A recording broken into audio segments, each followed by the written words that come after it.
नमस्कार मित्रांनो, बातमीच्या पलीकडे या सत्रात आपले स्वागत आहे. आज 3 जानेवारी 2021 म्हणजेच तिसरा दिवस नवीन वर्ष येऊन 2 दिवस बघता बघता निघूनसुद्धा गेले. मित्रांनो, या चॅनलचा मुख्य उद्देश आपल्याला ज्या बातम्या नाक्यावर किंवा चावडीवर मिळतात तशा महत्त्वाच्या बातम्यांचा एक धावता आढावा घेणं हा आहे. चला तर मग सुरुवात करूया. पहिला मुद्दा आहे राष्ट्रीय आंतरराष्ट्रीय महत्त्वाच्या बातम्या. त्यात पहिली आहे की आपली महाराष्ट्रातूनच संजय राऊत आणि ईडी आज पुन्हा एकदा काल पुन्हा एकदा संजय राऊत यांच्या पत्नीला ईडीकडून एक नोटीस आलेली आहे आणि 5 जानेवारीला म्हणजेच मंगळवारी पुन्हा ईडी कार्यालयात हजर राहण्यासाठी सांगण्यात आलं आहे. टी व्हीवर सुद्धा ही बातमी बऱ्यापैकी कवर केली जात आहे. दुसरी बातमी आहे की पाकिस्तानात होणारे मंदिरांवर हल्ले. मुळात जर आपण हे पाहिलं, पाकिस्तानात जे हल्ले होत आहेत मंदिरावर, हे त्यांची जी काय आता हालत झालेली आहे, खराब हालत झालेली आहे, इकॉनॉमी बोला, त्यांची सिस्टम म्हणा, राजकीय व्यवस्था म्हणा किंवा त्यांची मिलिटरी, या सर्व कोसळलेल्या परिस्थितीवरून लक्ष हटवण्यासाठी त्यांनी हे हल्ले केलेले आहेत असं दिसतं.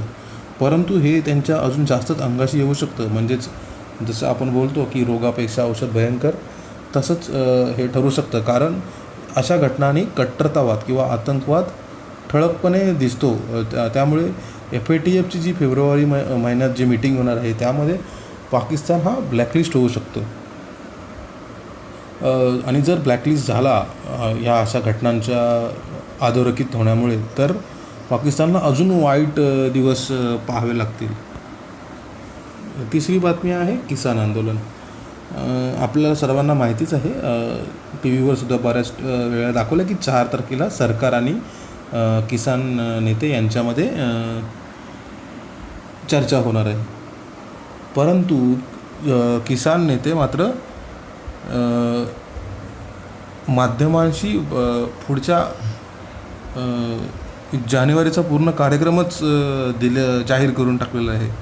यावरून असं एक दिसतं की त्या किसान नेत्यांना कदाचित सरकारवरती भरोसाच नाही आहे. ते सकारात्मक पद्धतीने घेण्याच्या मनस्थितीत नाही आहेत. त्यामुळे हा अजून संघर्ष वाढतो की कमी होतो हे पाहणं खूप रंजक असेल. आणि अजून किसान आंदोलनामध्ये एक रंजक घटना आहे. ती म्हणजे आपण पाहिलं असेल की पंजाबमध्ये जिओचे टॉवर काही तोडण्यात आले शेतकरी संघटनांकडून, अशी आपण एक बातमी ऐकली असेल. तर मुळात जे जिओचे टॉवर होते ते कॉन्ट्रॅक्ट सिस्टमनी एका कॅनेडियन कंपनीलाच देण्यात आले होते.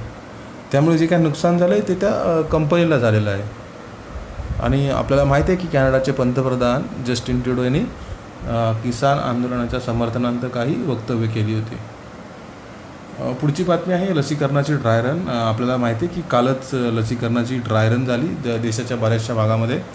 काही भागामध्ये अजून व्हायचे, काही अजून पुढच्या 2-3 दिवसातसुद्धा काही ठिकाणी केली जाईल.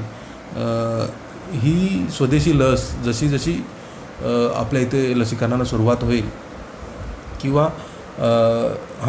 लसीकरणाला सुरुवात होईल, त्याच्यातून भारताचा शान अजून बाहेर वाढणार आहे. आपल्या लसीला अजून बाहेरून मागणी होणार आहे आणि मुळात भारतासाठी ही खूप गौरवाची गोष्ट असेल. पुढची बातमी आहे आकाश मिसाईल. आपल्या सर्वांना माहितीच आहे की भारताकडे स्वदेशी बनावटीची आकाश एअर डिफेन्स मिसाईल सिस्टम आहे, जिची रेंज आहे 40 किलोमीटर. रशियाकडून आपण जी S-400 सिस्टम घेत आहोत त्याची क्षमता 400 किलोमीटर आहे, पण ती शेवटी रशियाची आहे, बाहेरची आहे. आणि ही जी आहे ती आपलीच आहे आणि तिला आता काही देशांनी त्यात ती घेण्यासाठी रस दाखवला आहे. आणि आता तो मार्गसुद्धा मोकळा जायला आहे, कारण भारत सरकारने ती एक्सपोर्ट करण्याची परमिशन दिलेली आहे. पुढचा आपला मुद्दा आहे एक भविष्यकाळात घडणाऱ्या घटनांचा एक अंदाज. तर आपल्या सर्वांना माहीतच आहे की संजय राऊत आणि ईडी चौकशी ही पुढचे काही दिवस गाजत राहणार आहे मीडियामध्ये. आणि दुसरी घटना म्हणजे सुशांतची केससुद्धा पुन्हा जोर धरू लागले असं एकंदरीत सोशल मीडियावरच्या जर तुम्ही चर्चा किंवा जी काय कंटेंट पाहाल त्यावरून असं दिसतं की सुशांतची केससुद्धा पुन्हा जोर धरेल. पुढचा मुद्दा आहे ज्योतिष निरीक्षण. तर सुशांतच्या केसबद्दल अनेक ज्योतिषांचं सुद्धा असंच म्हणणं आहे की आता खऱ्या अर्थाने न्यायाला सुरुवात होईल. इतके दिवस जे काही थंड पडलं होतं ते पुन्हा आता हळूहळू उडगायला सुरुवात होईल, किंवा अशी एखादी काही गोष्ट केली जाईल की सरकारकडून की त्याला पुन्हा कलाटणी मिळेल.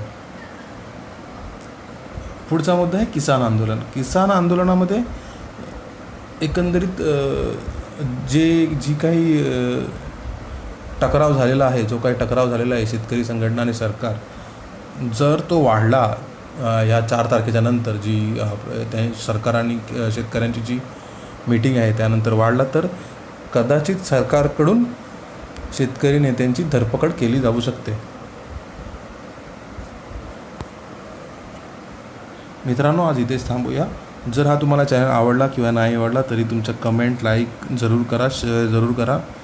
आवडला तर सबस्क्राईब करा. धन्यवाद. जय हिंद, जय महाराष्ट्र.